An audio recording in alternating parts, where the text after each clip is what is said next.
I just went live. It went quicker than I Um, Amen. thought. that's what she said. All right. Oh, sorry, did y'all hear that?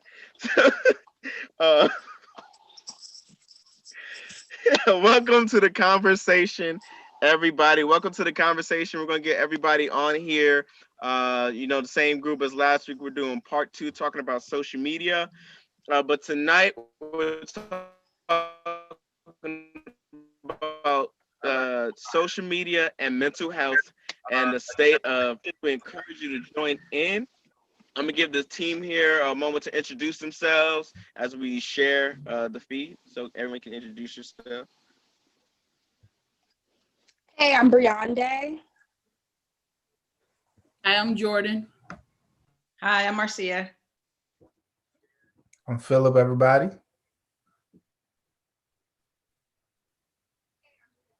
Awesome, awesome, awesome. Hopefully, you guys caught last week's episode if you're watching this live or if you're tuning in later or watching it on YouTube. But God has really been moving through this, and from hosting it, I've learned so much from the people we've been bringing on. And so tonight, like as always, we're going to jump right into it. Whoever wants to step up to bat first, you're more than welcome to. But my first question is, how is or what effect do you believe social media has on mental health?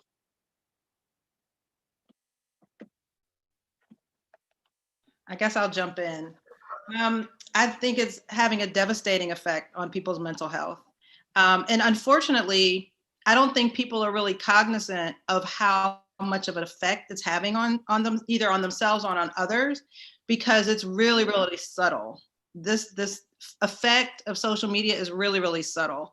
So it runs the gamut from, people's self-esteem being decreased, people's depression levels are increased. It gives people a false sense of identity and self-awareness, and that puts them in a further sometimes sadness or depression when they realize, oh, I'm not really this person, or I don't compare to somebody else.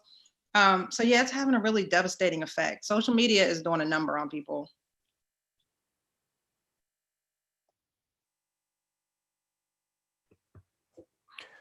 Um, I'll jump in. I agree that social media, has a negative effect. Also, they think there's a positive aspect to it as well, but the scale probably is like the negative is probably a little heavier than the positive. I think. Oh man, I feel like that's a loaded question. But I think on the business side of things, the connecting with family, connecting with friends, even meeting new people, joining groups that you share interests with, like I'm in a couple of like Black travel groups, um, or just like it could be prayer groups or spiritual groups or football groups or social things that may be going on in the social world or in our society type groups, fashion. It's all different positive things that can go with it. But yeah, the negative, when you think about like the independent person, um, when it comes to like likes or when it comes to self-worth, when it comes to comparison, when it comes to the cyberbullying for the youth, when it comes to the racial, I guess the racial comments and things like that. Yeah, that's like a negative side to it. Mhm. Anybody else? This is good. Um, I was going to say that social media has, of course, it's good and it's bad, but I think of it like a microwave. Microwave has radiation, and you know that if you use it too much, you're going to be exposed to more radiation. So, not saying that, sorry, my voice is gone, you guys. So, if I crack, I apologize. But we know what social media can do. So, as far as children exposure goes, as far as your exposure goes, as far as how much you use it, I think that is completely up to the the person using, like the user. So if I know that I may struggle with self-worth, or I may struggle with feeling good about myself, I may not be the right fit for social media. And I think that's the conversation. We can't really blame an inanimate object, because technology is going to continue to grow, technology is going to continue to advance, and the person has to hold themselves accountable for, I guess, how much they use it and what they're using it for. So I do think it has a lot more negative aspect than it does positive. But my biggest thing is, it's kind of up to you as to how much you involve yourself in social media.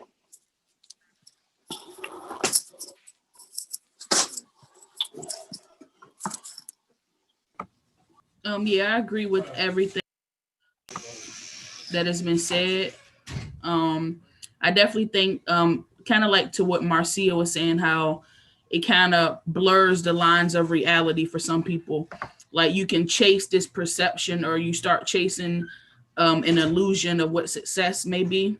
You see, like, you can see what other people are posting or doing, and feel kind of pressured to meet a certain standard sometimes. Like if you see that a lot of people are doing successful things, um or people are getting married and you're single, like it can make you question yourselves at times if you indulge too much into those types of things.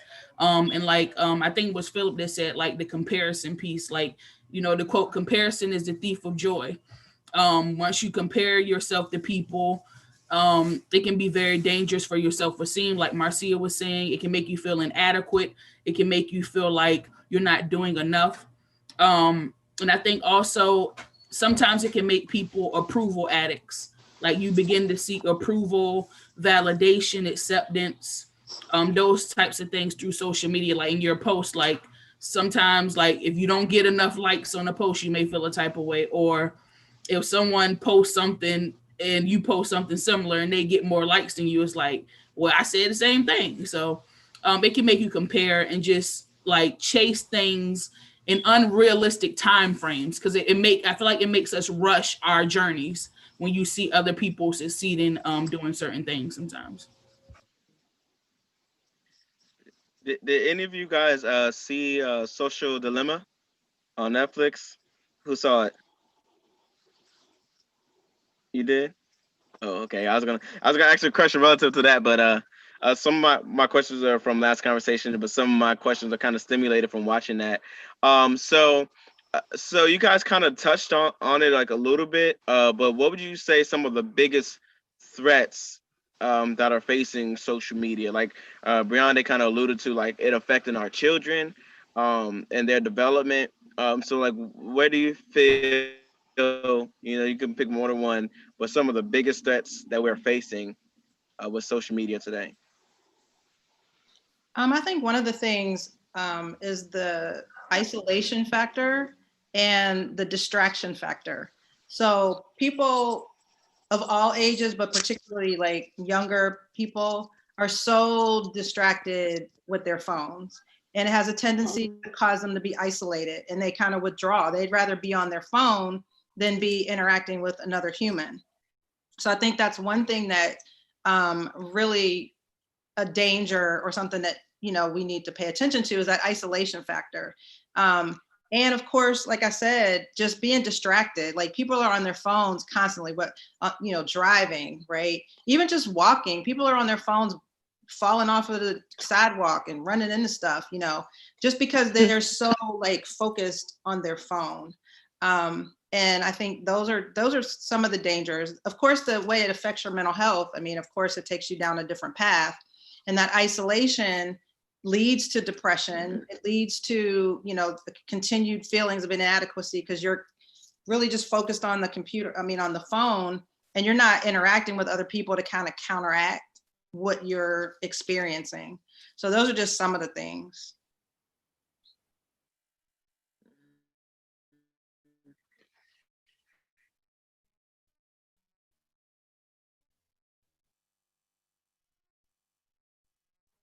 I guess I'll piggyback. I would say, like, to piggyback off of the isolation part, it can make children socially awkward growing up. if you're always on your phone, you'll lack normal communication skills. Like if you're not talking to people on the regular, because I see it happen sometimes now with some of the teenagers, like when they get in certain situations, because they're always on their phone, like they're not paying attention to things around them.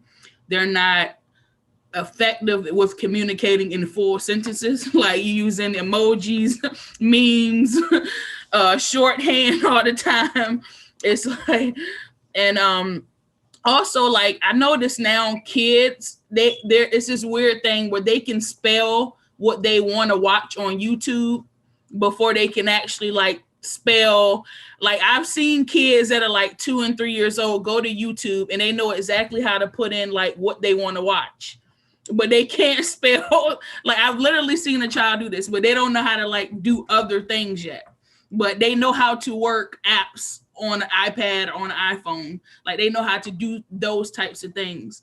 So it could affect the development of kids as far as normal development goes. Like they may have a heightened sense of technology development, but a lower sense of normal development, if that makes sense. Mo, can you say the question one more time? I want to make sure I'm answering correctly.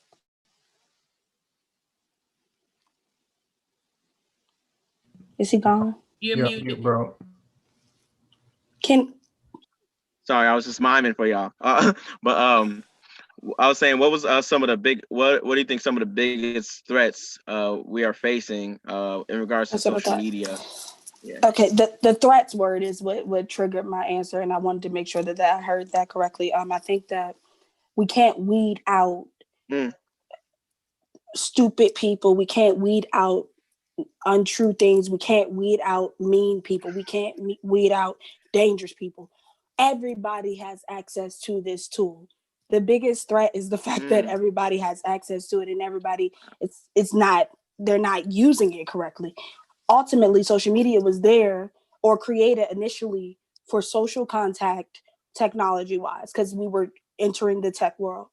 But when you have so many different types of people on one platform or on multiple platforms, suddenly everybody has an opinion. Suddenly everybody feels like their opinion matters. Suddenly we get into this cancel culture. Suddenly we get into this feeling of validation. Or I remember when it was first created, MySpace, mommy, forgive me if you're watching. She told me not to get in MySpace. And everybody had one, got one anyway. When I say those first 2 years of me hiding, I think it was God telling me I shouldn't have been sneaking in the first place. I had in my space, I was hiding it. And I'm telling you, my confidence went from a 10 to a negative, whatever the lowest number is. And I could not quite put my finger on it because I was always a confident young lady to be so short and so dark. I just didn't have those issues. But when social media came around, I was like, whoa, didn't know you felt like that.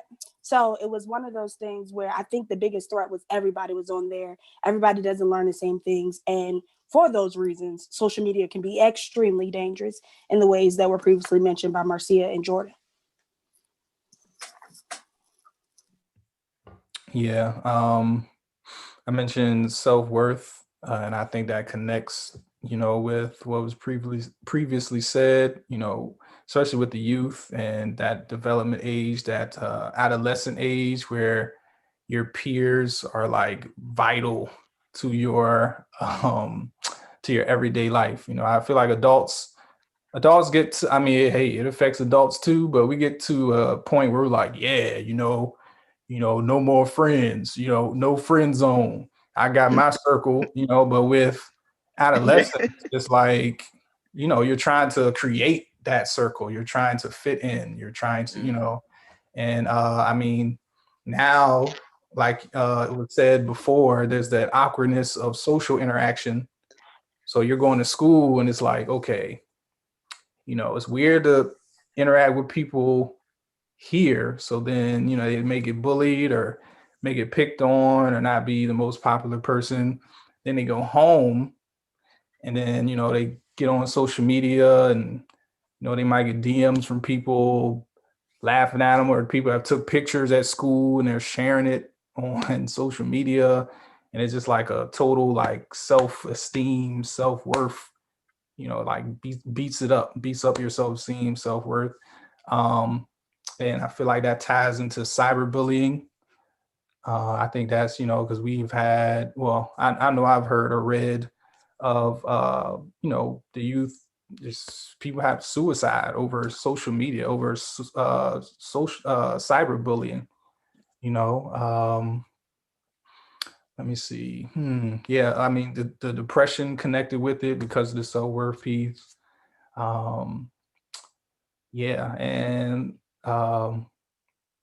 like was said previously too, like the lack of filter. I think now, they're getting on the owner of Facebook to kind of start some sort of filtering and things, but it's still, not to the point where, people can say almost, or if not anything, and use any type of language and stuff. And yeah, so those would be the threats, I think. Cyberbullying, the beating up of self-worth, or comparing oneself to other people. Yeah, the isolation. Yeah, I think everybody had great points. Yeah. So with you guys saying that, because you guys touched on a lot of things, it kind of brought me back to what I've been hearing a lot recently, in regards to like the pedophilia that's out there, and kidnappings and all these things that are happening. But one place that I feel we need to save the children is social media censoring. Because one of the studies that came out, and I think Marcy, you probably know what I'm talking about, when they compared 2009, when social media was first kind of taken off, to right now, and the numbers they only did adolescent females. Like they just focus on one group, adolescent females from the ages, I believe, 10 to 14, and then the number of hospital visits from depression, and so basically from 2009, 2010 to like now. And so, they're like, it went from like in the thousands to in the millions. And they said all those were correlated back to social media. And it's going back to what all you guys were saying about the self-worth, about the validation, about the likes. And I want to make it like social media is like a bad thing, but I think when we talk about save the children, I think we got to come up with some kind of combat for that. But when you hear those numbers and what I just said, what do you guys, what's your like first thought that comes to mind? Well, for me, I think safety is paramount with social media, but I think the policing of children has to start at home, right? Which sounds very simple, but like I used to teach in the school system, and I would see stuff on girls' social media that their parents never even knew they were putting out there. So, and the other thing is letting parents know that if your child is on social media, they probably have a page that you follow and a fake page. I mean, a page that you follow, which is like their fake page, and then they have another page. Trust and believe. So parents, I'm telling you, check your social media on your kids. Because kids will say, oh yeah, here's my social media page, or it'll be like their regular name, but they have some other pseudonym out there where they're out there twerking. And parents don't know, and I've had to call parents like, hey, check your social media, blah, blah, blah. But I think it's also media images, right? These media images are influencing our young people to portray an image. With the girls, they're over sexualized. With the boys, it's this thug mentality, this gangster mentality. I'm gonna, I've got the guns and I got this, I got to be hard and all that kind of stuff. It's because the images that they're seeing are literally portraying these as a good thing. So I think we have to really empower the adults, the village. Like we have to empower the village to monitor, but also talk to our kids. Like we can talk to them, but have it like other people talk to them too, and explain the dangers, because sex trafficking, and of course kidnapping and things like that, people are posing on social media as a peer, or there are boys who are in these sex trafficking rings, adolescent boys that are posing on social media to lure these girls. So you just kind of, I guess it's more of an education piece, and talk straight with young people, like, and explain to girls, because again, girls get really offended when you try to tell them how to dress and how to carry themselves, and they don't see the other side of it, right? And so even though, Did you say it? I'm just kidding. huh? Did you say? No, I was talking about how like back in the day, if a girl came in dressed like short was like an inch too short, they'd be like, "Is you saved, baby?" The old mothers of the church. But you know what? We've I gotten was, to the I was point just now. throwing that joke in there. Yeah, but we've gotten to the point now where we don't say anything, and it's sometimes a conversation with the parents. Like, if you're in the school system, sometimes you see how these kids come to school and they're like, "Well, this is what my mother bought." Okay, so that's like the retort, but it starts kind of at home. It starts with the village, and it's empowering people to make different choices, and to show, I think too, how dangerous the internet is. Just beyond us saying it's dangerous, like taking it a step further to say, okay, this is really what happens and what can happen if your child is doing this. Mm-hmm. I completely agree with what Marcia said as far as it starting from home, because I know, like, my parents still do not have a social media, but when I had to explain to them in like a 5-page essay, I'll never forget this, at the age of 16, why I wanted a social media account and what I intended to use it for. And I thought that was so harsh. I'm like, man, I just want to post pictures like everyone else. But I realize now they were doing that because they wanted me to figure out, are you conforming to something because everybody else is doing it? And the easy answer is absolutely. But along with that goes, you should probably know your child. I know that my daughter, she's 2, she's very sensitive. She will burn your house down, but the moment that you reprimand her for burning your house down, she is a bag full of tears. So knowing that, I know that I might have to protect her a little bit differently than my parents had to protect me. And I think knowing your children, like my mom knew if the lady said Briande skipped class, she knew that was a lie. Briande was there. But if the lady said Briande threw a book at another student for calling her short or dark, that was true. She knew her child. She knew when she was like, it's about knowing your child, and we can't eliminate every threat. Realistically, they're gonna be there. And I just think now it's threats coming from everywhere. It's coming from the school system, it's coming from the judicial system, it's coming from the church, it's coming from everywhere you're throwing. They're getting hit every which way. So I try my best not to judge this generation, because I know it was hard enough in my generation and we got the best of both worlds. But that generation after us, I don't know honestly what to do to help eliminate some of the threats that they may have, because realistically, when it comes from your parents and your mentors, it doesn't sound as good. It's not going to sound good until social media influencers and celebrities start saying, social media is just not what we need to be doing. And unfortunately, that's just the world we live in. We can preach on this all day until those bigger names start speaking out against what's happening on social media. We're not going to really see too much of a change. Wow. Sorry, I was jumping real quick. What you just said just like almost like struck a nerve. I was thinking about all the chaos that happened this year, and I feel like social media single-handedly made it worse. From like the protests all the way up to like the upcoming election, up to everything that is going on. I feel like it just painted this picture, and it just made a bigger divide. Like, and you can probably see it like firsthand. And I'll be the first to tell you, everything that's on social media ain't real. And I think that's what is most, to me, is scary.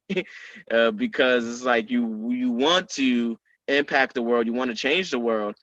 It literally are consumed. They will be consumed, as the Bible says, they will be consumed with the lie. Moreover, the truth, and social media is that beast. I'm sorry, social media is that beast. But yeah. Any, Yeah, I was gonna piggyback off of both of them actually. Like, I hate to sound pessimistic, but I really don't know how we can eliminate the threats at this point. Because, like Marcia was saying, people will create the children will create two accounts. They will have their one that my mama can follow, and then they're gonna block you on the other account, so you won't even know that it exists.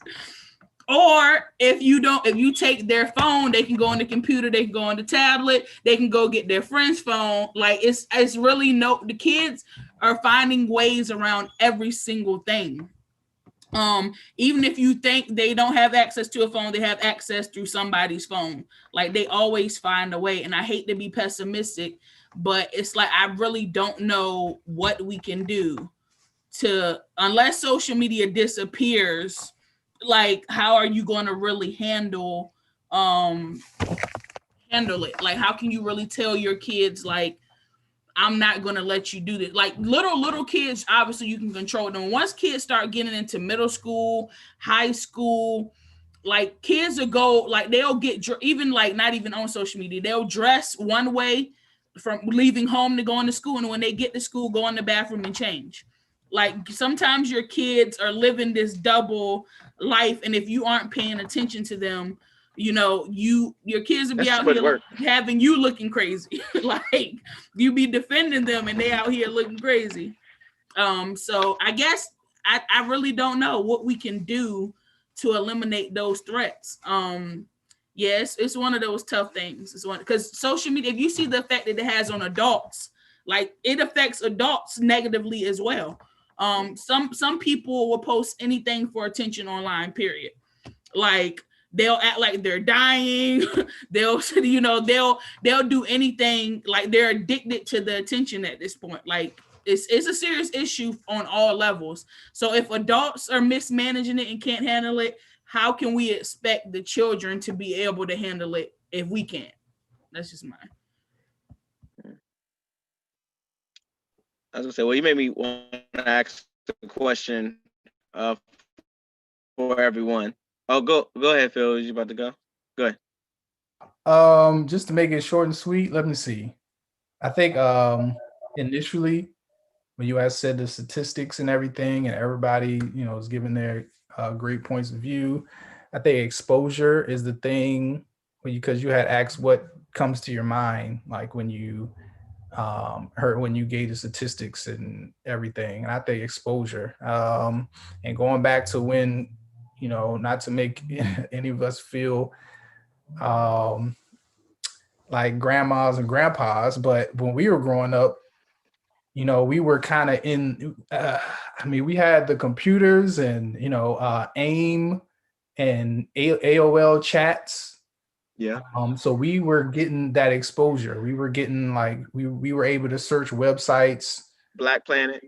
Right. Black Planets, AOL searches, and we were able to see different things, like the information and exposure to, visual, audio, whatever. Like, I think we were kind of like that generation that started it. But yeah, the generation that came after us, and that's why I think too, that's why people be like, oh, these kids so grown so fast. They, it's because they're exposed to, and it could be behind their parents' back. Like, it's been said, like, oh, that wouldn't be my child. But when they go over their friend's house, or on the bus, or at school, or, at practice, they could be exposed to, like, so many different things. I know, At church. oh, hey, Mhm. the environments don't stop, they don't end, right? um yeah, that's like in TikTok. Like, I know, like elementary school girls, or just, or boys and girls, they may be preschool or just starting elementary school, but they hitting, like, the WAP TikTok dance. You know, and it's like, wow, you know, it's just that exposure. And then you think like, oh, you know, TikTok is cute. They're just dancing, but they're being exposed to like lyrics. They're seeing other people do the dances. It's like the exposure. And how, well, okay, yeah, that's what I was gonna say. I was gonna piggyback off like how we could potentially try to change things. I mean, I think Let's it does go let's back go to, there. go ahead. I'm sorry. No, I was gonna say let's go there. Let's come up with a solution. Yeah, man. I mean, it is tough. It is tough. I think it's going to take, you know, a lot of minds to really sit down and kind of come up with that. But I mean, at the end of the day, I think too, you know, it takes a village to raise a child. I know that's cliche, but it's the most clicheist, truest. Is that a word? Clicheist. That's the most cliche thing, but hey, I feel like we got to get back to that because if it was like, okay, you know, yes, you're going over XYZ house, but I know that their parents and or parent and we are, as parents we understand what kids may or may not be doing, you know, maybe checking up on them 10 minutes, you know, not necessarily like busting down the door and like, oh, what are y'all doing, but at least, you know, taking a peek in or, you know, putting the ear to the door or something to just kind of like monitor the activity Mhm. or um unfortunately, you know, we used to be able to go down the street, and if we used profanity and one of our neighbors heard us, you know, they would. I mean, I don't know about y'all, but they could give you a couple licks, and then you go home, and then they let your parents know, and you go home, and your parents give you a couple licks. So it's like, I mean, but now, you know, that line, that's a whole conversation. I think you can't necessarily, Yeah. but Parents don't know each other anymore. right. But I mean, at least just being, you know, communication at the least, like, hey, you know, when Mhm. the child was over my house, you know, this is what I saw them or caught them doing. So then, or maybe, and then maybe like come together and have those discussions with the children and kind of create more family activities. I know it's tough when people working 9 to 5 or longer and putting food on the table, paying bills. Um, but yeah, I'm a pass the mic because yeah, that is tough. The solution is a tough road to travel down, but yes. think- I, oh, I was gonna say I'll ask it this way. I'll ask, how has social media maybe affected you guys emotionally or mentally, and kind of how did you get to where you are now? Like, if you recall, like a time where, like, I think Grande said, like when she was in middle school, like she had this experience, but like now she's like doing her thing. So like, for you, because I think that's where it could start. If you were in that situation, that could be the solution. So throwing that out there. I can start with something that I did in the beginning.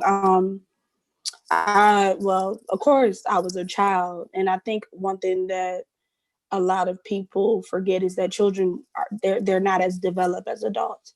You mature as time goes on with experience with life, but your actual brain is not literally functioning at its highest at in middle school, high school age. And we give children a lot of responsibility. You should know better. You should do this. And I think realizing how their brains develop is a big part of how you give them what they can handle.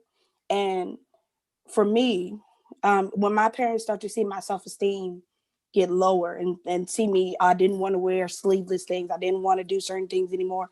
They were concerned. But I'm really, really close to my parents. So I think when they start to see my personality shift and me be a little bit more reserved, it caused them to not only, we went to, that's when I first started therapy, actually, before it became popular. Um, started to My mom decided that she wanted to do in-house Bible study. This is probably back in 2007, and we were going to Bible study at church, but she says, I don't think you're actually getting it. I think you're seeing this as a chore, and I want you to understand and love the word of God, because I think once you understand and love the word of God, you're going to love yourself so much more. And those were some of the truest things that happened to me, because then I realized social media was just that. It was media. It was not real life. These are stills. These are pictures. These are ideas. These are not necessarily real active things. Even if people go live, even if it's all appears so beautiful and grand, everybody is human. Everybody's subject to human error. Everybody's subject to all this ridicule. When you see the highest people get ridiculed and the lowest people get ridiculed, you realize, okay, I don't even think this is for me, really. And honestly, if I'm being honest, I use social media because I like to laugh. So I am a person that will click through memes. Sorry to say this, but I like to watch people fall, things like that. I'm going to laugh, and that's what I solely use it for. I like to laugh and get that good energy out. I would not suggest people use it as a meter to kind of compare yourself, because then you will fall into a Yeah. rabbit hole.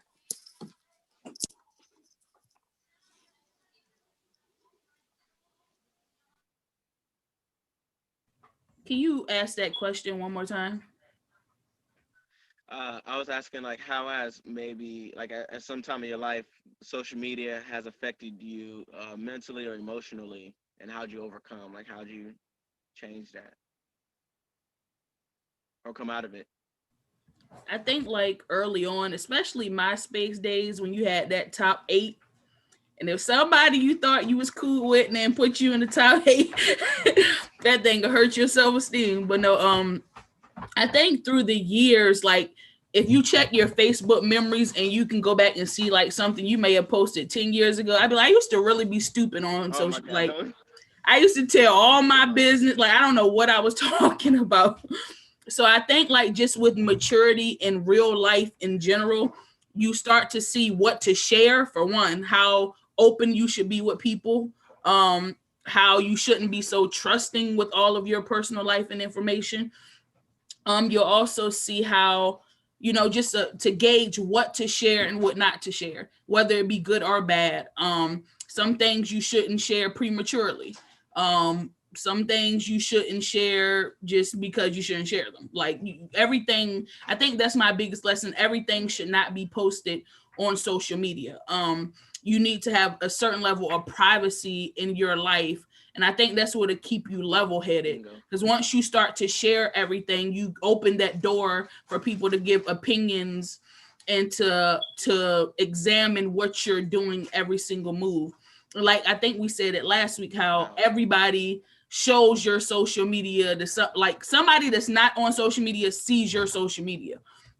And so you never want your someone's perception to change of you. So I think that's the biggest lesson for me, is just to be mindful of what I'm posting.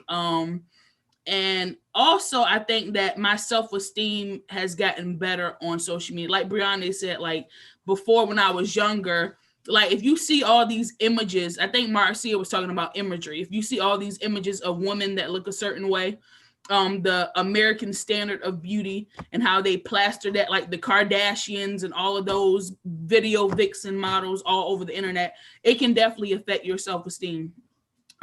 So I'm definitely now, I you have to tailor like who you follow. Now I like, if somebody is like, if their posts are making me feel away, I unfollow them. So I guess those are the things. And sometimes I take fast from social media. I'll get off for a week, a couple weeks, and just disengage from everything.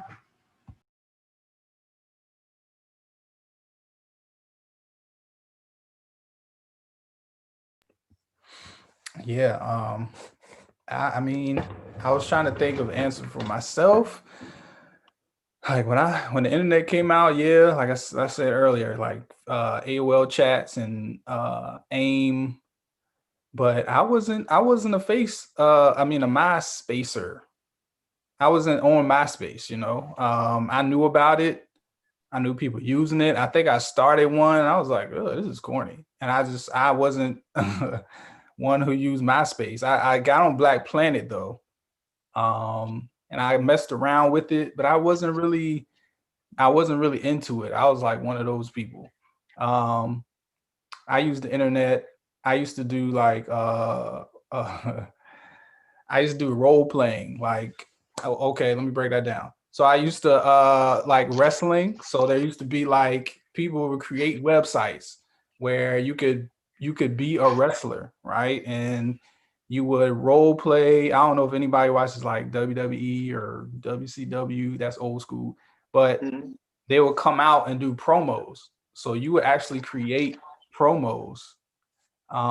And depending on how good your promo was and the quality versus your opponent, it at the end of the week or Monday or Friday or whatever, when y'all two fought, it would determine who the winner was. Like I was into that kind of stuff. And of course I was on AIM and AOL chats, which were wild within themselves. Well, AOL chats at least. I know I remember doing, being involved with some like crazy stuff back then. But I think, if we could, help maybe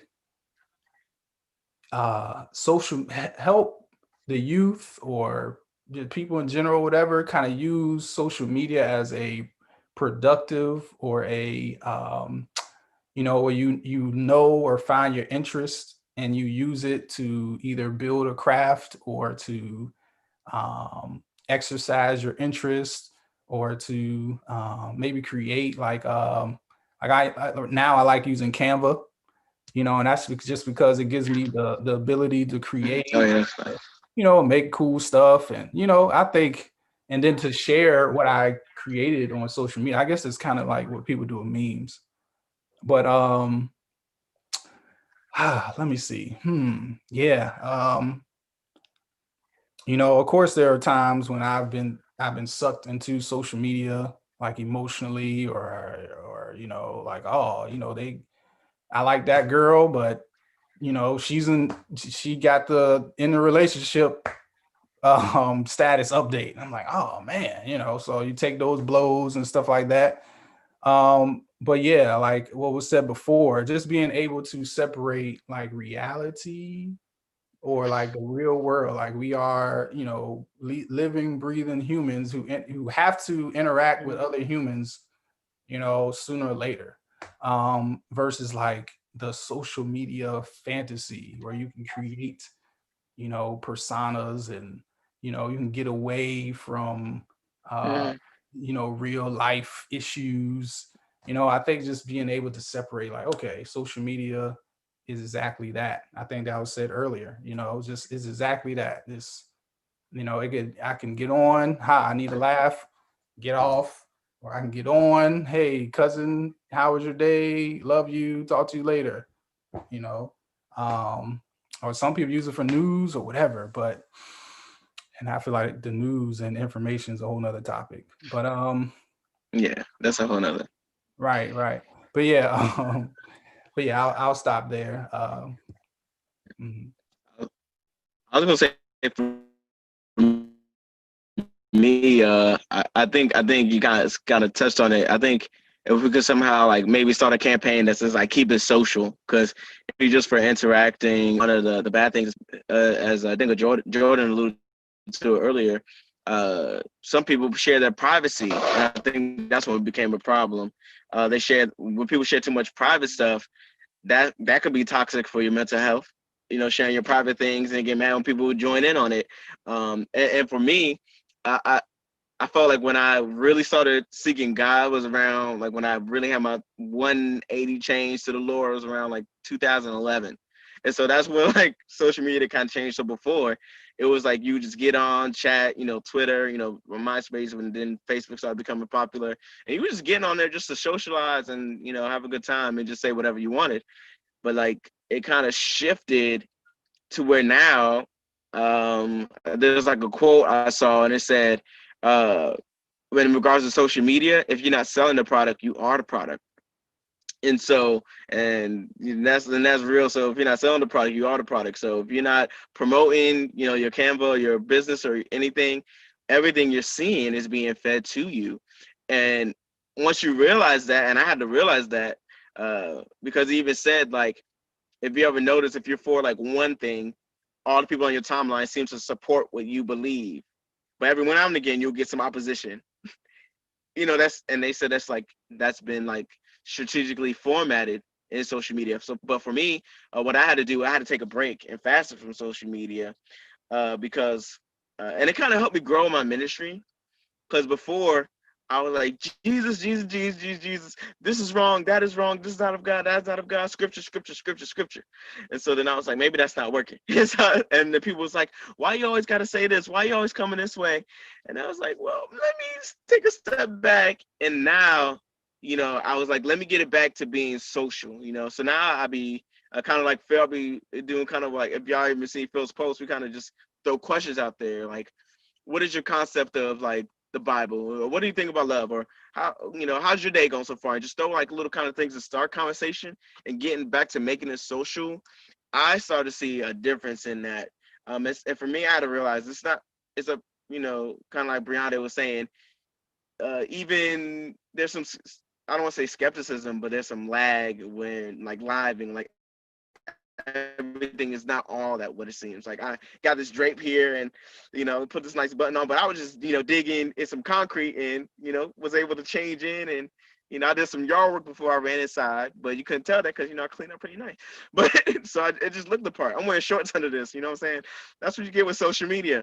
But, but what I had to do was just realize that it really is just social and like there's nothing to get bent out of shape of, and that's where I wanted to kind of affect other people, and it's really hard because I feel like social media limits you. Once you start being positive and truthful, you kind of your views start to go down, and I think that's where we gotta combat it. I think a solution could be with those classes about social media, off social media, starting in the home, maybe going out to the church and I don't know, maybe having picket signs in front of, Google or YouTube or some one of those headquarters.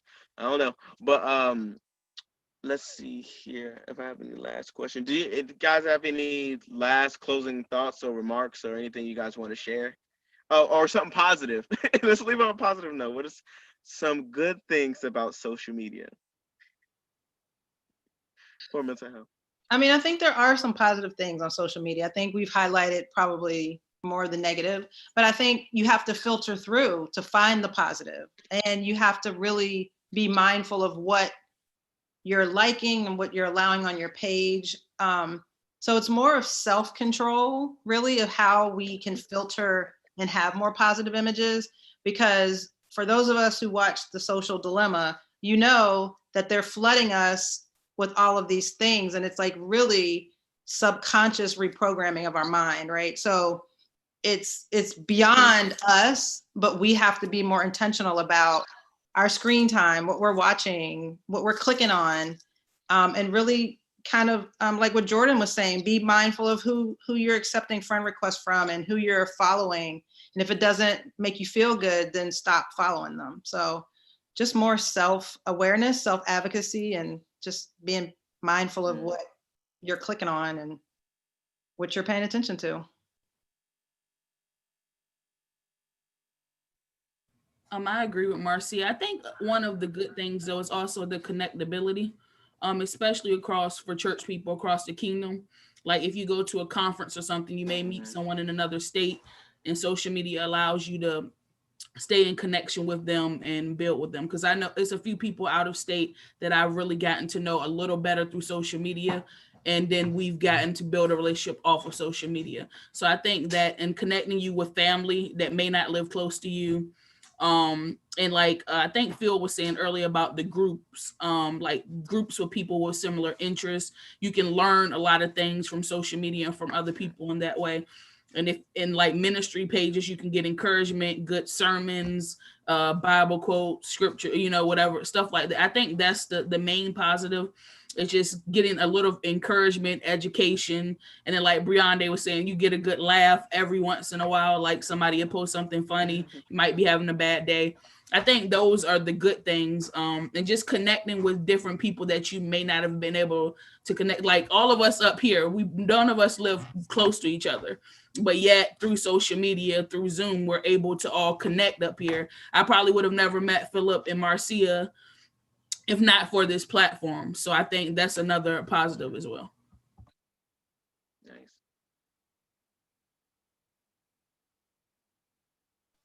I would say, you want to go, Phil? I was gonna say, yeah. So I think recognizing what you're using social media for will make it a positive for you, because once you recognize why you're there, you'll understand where it fits in your life, like production wise. Because honestly, if you're on it too much, like I love now, some people hate it that iPhones give us our screen time. I get so hyped. Just like when they say your credit score is going up, I get hyped. But when they say your screen time went down, I'd be like, that means I'm being more productive with something else, Yeah. and that God is using me in other places, and I'm not Yeah. always scrolling, because I'm a night crawler. When I'm up at night, I sometimes feel like a crazy person. So sometimes I'm on social media. I mean, I'm looking at CNN, I'm looking at everything, like a range of things. So I can understand how so much information is getting filtered to us. I'm also a person that throws out the bad stuff and keeps the good stuff. So if you know you don't have that self-control, recognizing why you're on here, where you're meeting. I remember this social media platform, Tumblr, used to love it because it was framed for you specifically, type of things you like. So just make all of your social medias frame that. I know that safety wise, I don't suggest anybody adding people you don't know, you haven't interacted with, that you haven't vetted their page, because now we're seeing a lot of hacking, we're seeing a lot of different things go on. So recognize, really, because as soon as I see a double page of somebody, I'm like, that ain't her. And then you have to do that. So just recognize where you are, what you're here for. And I think you can make really good on social media if you know why you're there. Agreed. And just to throw a couple of other things out there, I think social media can be used. I know there's times when I've been like either confused or had questions, or may have been down or something, but social media allowed me to connect with, whether it be a pastor, um, whether it be, a family member, a friend who I may not have seen in years, but we reconnect during these social unrest times. I've had friends from my past reconnect with me and ask me about um, racism, or how could they contribute to I don't want to say BLM, but how can they contribute to, the injustice, or or where can they find information, or, and to me, that's a whole topic in and of itself too. But I think it's cool that that person was able to, comfortable enough first, and then had the access to even ask someone who they felt like, hey, I'm sincere about this, and Phil seems like a sincere guy. Let me ask him. Um, and another example is like things like this, like the conversation. We're able to have these type of conversations, start these conversations, open people's mind to different ideas, or issues, or things like that. I think that's some good about it. I think we touched on a lot of things like connecting with friends, family. Um, also like for creativity and self-expression too. I know there's some drawbacks to self-expression for some people, or a lot of people, but but it can also be a good thing, in creativity. Like people who create memes, to make people laugh, even though sometimes they can be they can hit below the belt. But yeah, those are some good things I think to add on about social media. Yeah.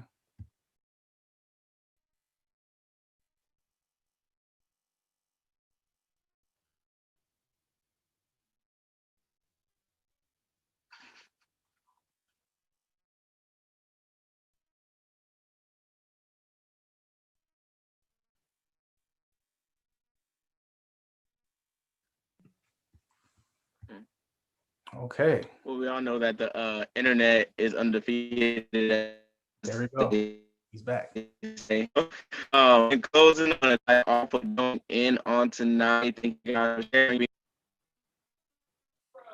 I did. I just see everybody laughing. Can y'all hear me?